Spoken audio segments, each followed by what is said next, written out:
Halo, assalamualaikum warahmatullahi wabarakatuh. Perkenalkan, nama saya Sandi Ardiansa. Saya dari UPBJJ UT Bandung, Prodi Ilmu Komunikasi, dengan nomor mahasiswa 053097608. Di sini saya akan menyelesaikan tugas 3 dari public speaking, dan di sini juga saya akan mengambil tema dengan pemimpin itu dibentuk bukan dilahirkan. Mitos kepemimpinan yang paling berbahaya adalah bahwa para pemimpin itu dilahirkan dari faktor genetik kepemimpinan. Itu tidak masuk akal. Karena pada umumnya, kenyataannya pemimpin itu dibentuk bukan dilahirkan. Sebelum mulai ke materi, di sini saya akan memberikan satu pertanyaan buat teman-teman semuanya. Kalian pernah gak sih ngerasa kayaknya aku bukan tipe pemimpin deh? Kayaknya aku itu gak pantas jadi seorang pemimpin. Mungkin kita berpikir pemimpin itu adalah orang yang harus dari kecil sudah percaya diri, berani, dan selalu tampil di depan, seolah-olah kepemimpinan itu adalah bakat dari lahir. Kalian jangan beranggapan gitu, tapi kenyataannya tidak sesederhana itu. Kepemimpinan bukan hanya soal siapa yang terlahir oleh bakat, tetapi juga tentang siapa yang mau belajar, mau mencoba, dan mau untuk terus berkembang. Teman-teman semuanya, sebagian besar sebagai bagian kita dari generasi Z atau yang bisa disebut Gen Z, kita sering berpikir bahwa jadi pemimpin itu masih jauh, sangat-sangat jauh. Harus menunggu saat mempunyai jabatan dulu. Padahal tanpa kita sadari, kita sudah mulai memimpin. Bukan memimpin orang lain, tapi memimpin diri kita sendiri. Saat kita belajar mengatur waktu, saat kita berusaha konsisten, saat kita mengambil keputusan kecil dalam hidup kita, ini semua merupakan bentuk-bentuk dari kepemimpinan yang bisa kita sebut dengan istilah self-leadership. Dan ini adalah dasar paling penting sebelum kita bisa memimpin orang lain. Menurut George R. Terry, kepemimpinan adalah kemampuan untuk mempengaruhi orang lain agar mampu bekerja menuju tujuan bersama. Artinya, sebelum kita bisa mempengaruhi orang lain, kita harus bisa mengendalikan diri. Kita harus bisa mengendalikan dan mengarahkan diri kita sendiri dulu.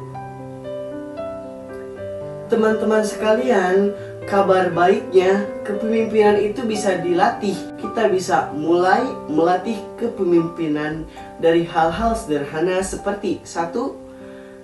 Memulai dari self-leadership, yaitu untuk mengelola diri sendiri, seperti mengatur waktu, menetapkan tujuan, dan menjaga konsistensi.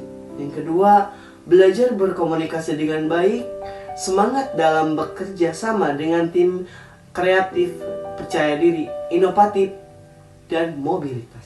Yang ketiga, mulai berani untuk terlibat dalam organisasi ataupun kegiatan kelompok, karena dari sini kita bisa belajar tentang kerjasama, memahami pendapat dan pemikiran orang lain, serta berani untuk menghadapi tantangan.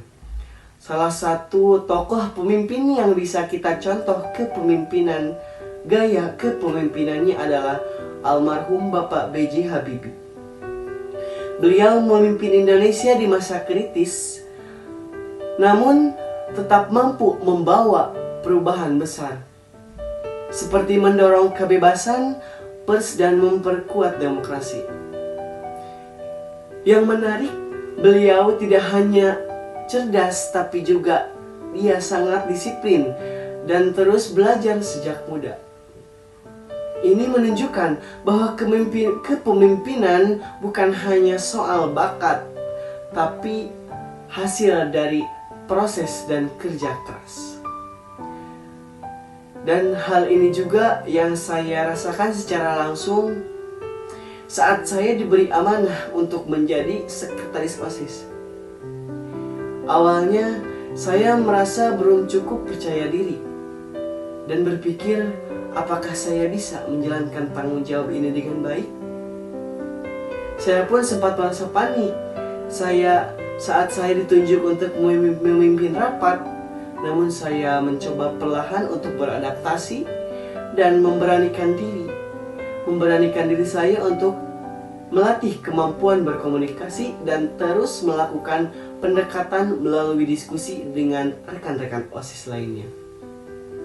Setelah melewati proses belajar serta beradaptasi, dari pengalaman saya menjadi sekretaris OSIS, saya akhirnya tersadar bahwa menjadi pemimpin bukan hanya tentang menjadi sempurna sejak awal, melainkan tentang bagaimana kita mau untuk terus berusaha, belajar, serta berkembang. Seperti yang dicontohkan oleh tokoh pemimpin panutan saya, yaitu almarhum Bapak B.J. Habibie.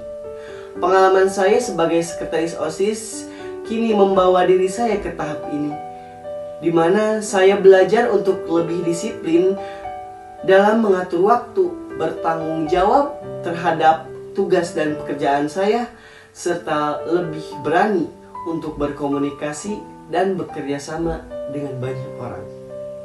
Teman-teman sekalian, jadi kesimpulannya dari semua yang telah saya sampaikan tadi, kita bisa memahami satu hal penting, yaitu pemimpin yang hebat tidak dilahirkan begitu saja. Mereka dibentuk oleh pengalaman, keberanian, ketekunan, dan kemauan untuk terus belajar. Jadi, kita tidak perlu menunggu sempurna untuk memulai. Kita bisa memulai menumbuhkan jiwa kepemimpinan kita dari sekarang. Mulai dari hal kecil, mulai dari diri kita sendiri.